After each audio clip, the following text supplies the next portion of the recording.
sabes esta? Vivir na Coruña que non...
Mellor todos en primeira, sempre, o rollo.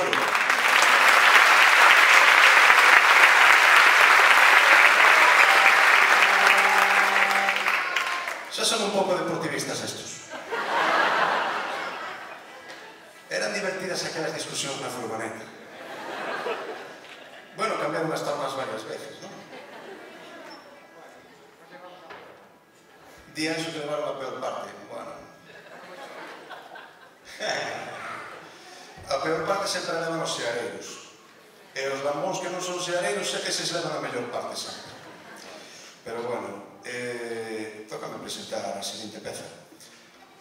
Aquí na Coruña, aparte de ser moi respetuosos co Celta de Vigo, por suposto que os vigueses, que son moi boa xente, xa os vedes, tamén somos moi admiradores, ou fixémonos unha récord de gaiteiros moi admiradores, e estou seguro de que moitos dirán que sí.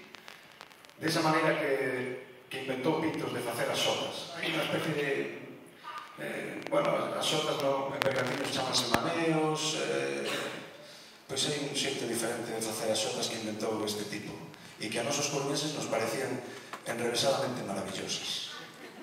Agardábamos sempre os novos traballos de Berrogueto para ver, ademais, os enrevesados nomes que Anxo Pintos elixía para as pezas. Queda un DVD, pero non quedan todas esas maravillosas presentacións de Anxo Pintos, o Clembuterol, a Lúa e os champiñóns. Entón, pediremos encarecidamente, na última churrascada, para que nos despedíramos dese xeito, claro, que nos grave unha casete, as mellores presentacións de Pintos. Ahora imos tocar cá e eu pido vos un aplauso forte para ele.